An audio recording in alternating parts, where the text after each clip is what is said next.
Hi, and thank you for listening to Dream 10X Radio, where we interview people attempting to live extraordinary lives. Our twofold purpose is to both direct and inspire people bold enough to do the same. Dream 10X. Face your fears and make your life count.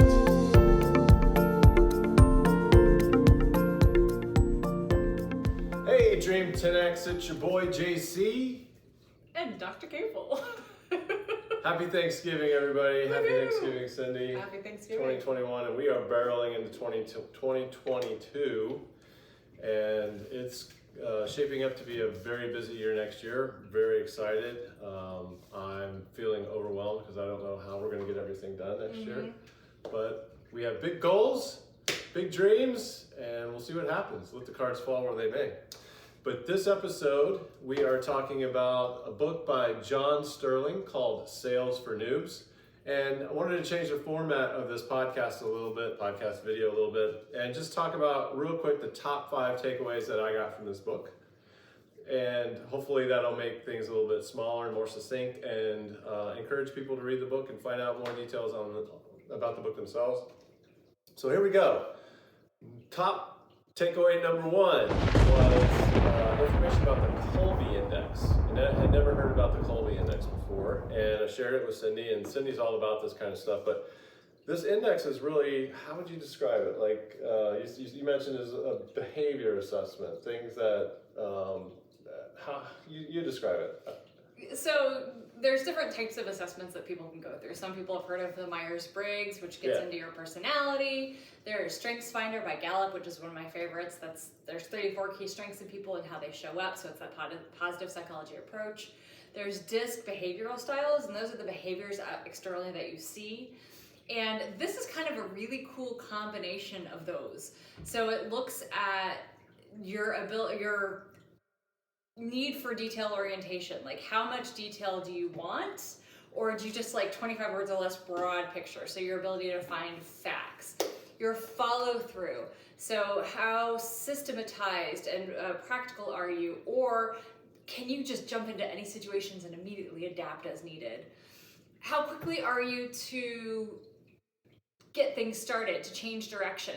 So that would be like you have a very specific process for doing things. Don't mess with the process. Or you can just improvise as needed, like in conversation or with processes, whatever you need.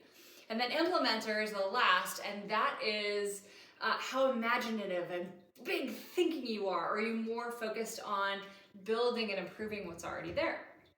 So, James, do you want to talk about your isn't profile? implementer your aptitude to actually do something, make something happen? Yeah, so there's 3 facets of that, and that is envisioning, so that big broader picture of being able to see all the systems. The restore, where there's something already in place and you want to make sure that it's the best that it can possibly be, so you want to really work on that piece.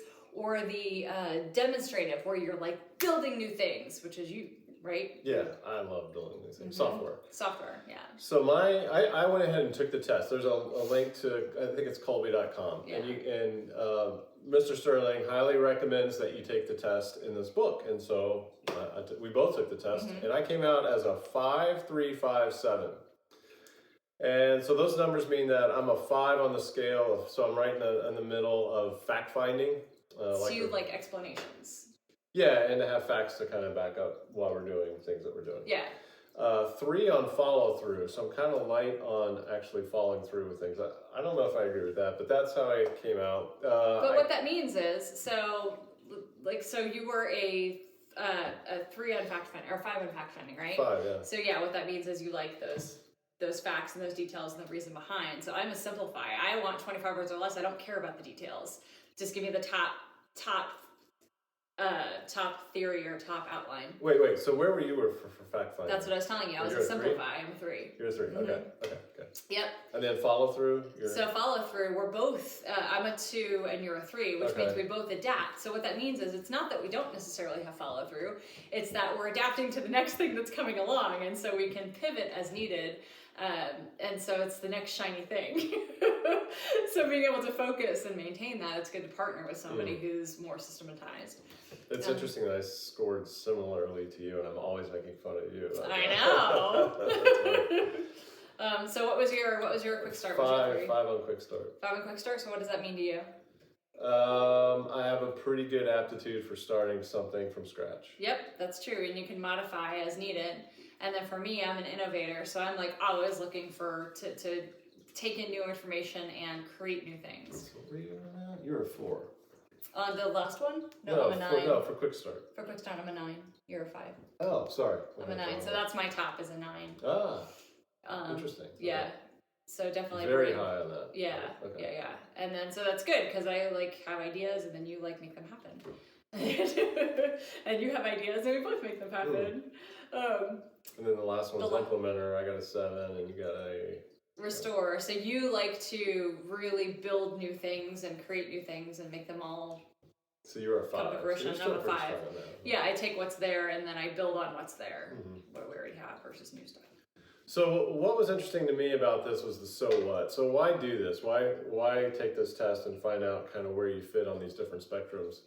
And Mr. Sterling points out that one of his sales companies did this in order to look at their top salesmen in their organization, have them take the test, figure out their commonalities on their Colby Index, and then they use that to go profile new salespeople that they would hire to bring in, and hopes that, since they all kind of fit the same Colby Index profile, they will all perform similarly well in their sales job. So I thought that was really interesting.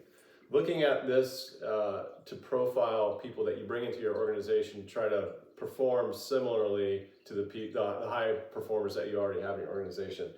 Is that legal? Yeah, it's not illegal. You just have to be careful. It cannot be the deciding factor, and it cannot be the only factor, because or else you are going to get sued. And so, for example, DISC, at one company I was at, we used DISC, and we profiled a position. And a lot of people, we took a lot of different people who would take the assessment thinking about this position and who would fit best in this position. So take a finance position. They would be very detailed. And so the profile came out. They're very detailed, not necessarily people focused, but they're very good with numbers and they have systematized processes. So when we look for people, we want to make sure that they're going to be good and comfortable in that position. Because it's not that somebody who's like me, who's not detail-oriented at all, couldn't do it. It just takes a lot more energy to adapt to that. And it may not necessarily be the best comfortable fit for me, versus stick me in a room with people where I can engage and think big, then that's going to be a more comfortable position. So it's not that you can't do it, it's just something to think about when you're hiring. Is this going to person, and for retention, is this person going to stay long term? This is Piper, our dog. She likes sales too, that's why she's over here. So my number 2 is not a takeaway from the book, but it's just a thought that I had coming into the book, and why I wanted to read the book is that number 2, everything is sales. And no matter what your job is, pretty much in any organization, you are going to be doing sales to some extent, whether you're a front desk admin or software engineer, or someone in IT, or someone in HR, or it doesn't matter where you fit in an organization, you have to do sales to some extent. Whether you're good at it or not, you're going to have to do sales. And so that's why this book is so important. And the things that it pointed out, some of the things that it pointed out about sales, especially how long it takes to get good at sales, was one of the core takeaways that I had from this book. And Mr. Sterling says that once you start practicing the art of sales, it takes a new person about 2 years to get some kind of decent results as a salesperson. But he says that the best salespeople that he has ever known practice that art for 10 to 20 years. So it is an art. It takes a long time to get good at it.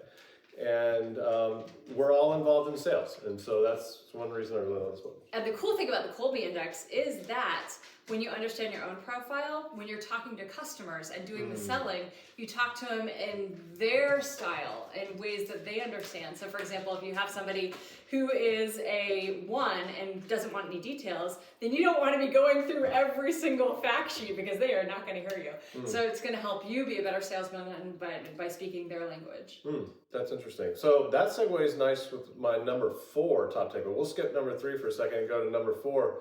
And my number 4 takeaway from the book is that sales pros sell solutions to problems. Yeah. So sales noobs, as he puts it, have a product that they're trying to sell, and they don't really care if you need it or not. Their sales to them is just trying to smooth talk you into buying what it is they're trying to sell. Whereas sales professionals try to understand you, they try to understand your problems, and they try to sell you solutions to your problems. And it's kind of a minor mindset shift, but it's really powerful when you think about it. And I started thinking about that to quite a degree while I was reading the book, and thought about my own house. And from the street, looking at my house, you can see I have a lot of problems. I've got grass that needs cut. I've got leaves, you can see in the back, leaves that need raked. I've got weeds growing out of my gutters. The gutters haven't been cleaned. You can see these problems from the street. But still, the people that come by and the sales guys, they knock on the doors, they're trying to sell me subscriptions to magazines, or they're trying to sell me, trying to get money to help some cause. But if they just simply tried to sell a solution to my problem, I would give them money. Even if they don't rake leaves themselves and they went out and found somebody to do it, they could do a sale with me. We could do a transaction right there. I'd be happy to pay them to solve these problems for me.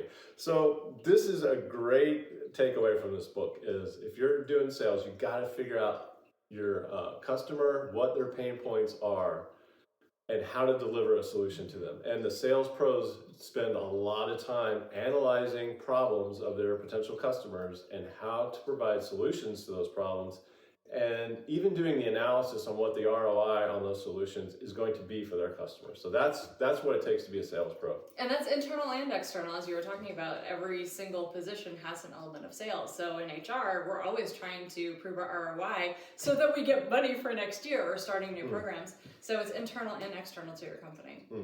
Great. So now I'll hop back into my number 3 takeaway. So I've done 1, 2, 4, and now I'm doing number 3. Salespeople. My number 3 takeaway is from this book: salespeople can make bank. So it's really interesting. Thanksgiving, you're hanging around family, and some people have already entered retirement or whatever, and there's a lot of discussion about being on fixed income. And I find that so funny because I think we're all on fixed income. If you're an employee, I mean, you're on fixed income. Yeah. At least for your next pay raise. You're not going to make any more money. You'll get incremental every year possibly, but we're all on fixed income. But salespeople really have the potential to make a lot of money based on sales commissions. And so what do salespeople make? I had no idea. What could a potential sales commission be? So this book helps to share those numbers with you. And sharing numbers is very important. Another side road. We talk a lot about in family about retirement and stuff like that, but nobody wants to talk numbers, especially in family. Nobody wants to talk about what their personal numbers are, how much money they need to have in the bank in order for them to retire. For some reason, money and numbers is more personal than Jesus Christ or or Buddha or whatever. It's so personal, people won't talk about numbers. And so that's a great value in this book because he talks about numbers. How much do salespeople make in commissions? Potentially 8 to 10%. So a sales commission can be somewhere between 8 and 10% of the total of your sales. So as a salesperson, if I go out and sell a $1 million contract to a potential customer, and they ink the deal and I get 8% of that, I get $80,000 just from that one sale. So if I could do 3 or 4 of those sales a year, which doesn't seem all that much, that's $240,000. That's a lot of money, and that's probably on top of your base salary. I think salespeople make a base, and then they can make sales commissions as well. And so there's lots of anecdotes of what people could actually make in sales, and Mr. Sterling talks about people that have worked in his organization and how much money they actually made. And it can be, $400,000, $500,000, million dollars. So yeah, you're not really on a fixed income at that point. No. You're really looking to try to make sales to get that commission check. So that was really valuable takeaway for me. Even though it's for noobs, I think anybody can get a great deal of value out of this book based on numbers, just the numbers that come out. Another interesting number that came out in some of the anecdotes that were shared were how much the percentage that a company can make margin-wise. So the margin of a company is very important. If you have some companies say, hey, we made $10 million last year, that doesn't really tell you a whole lot unless you know what the margin is on that they're actually making. And so what do companies make on margins? Who knows? You got to ask people and business owners and hope that they tell you a real number in order to kind of get a better feel for what a company is actually making on that $10 million a year example. So one anecdote for a company in here was a 20% margin, and the founder of the company was happy to be making 20% on that money. So that was a big improvement. 20% margin on the money was a big improvement for this specific company. So I thought that was, it sounds like maybe companies are operating in that range, 20%, maybe lower, maybe some are making a little bit more. But margins are typically, I don't think they're very high in most American businesses. So again, if you're making $10 million a year gross and you're only doing a 20% margin, you're only netting $2 million a year. So you're really making $2 million a year. And that's not taking into account EBITDA. So EBITDA is earnings before income, taxes, depreciation, and amortization. And based on the values of those things, that can kind of tweak your bottom line upwards or downwards. So anyway, interesting to think about the numbers and what they can mean. And some good anecdotes and conversations about what salespeople can make and what companies can make. So finally, my last final takeaway from this book was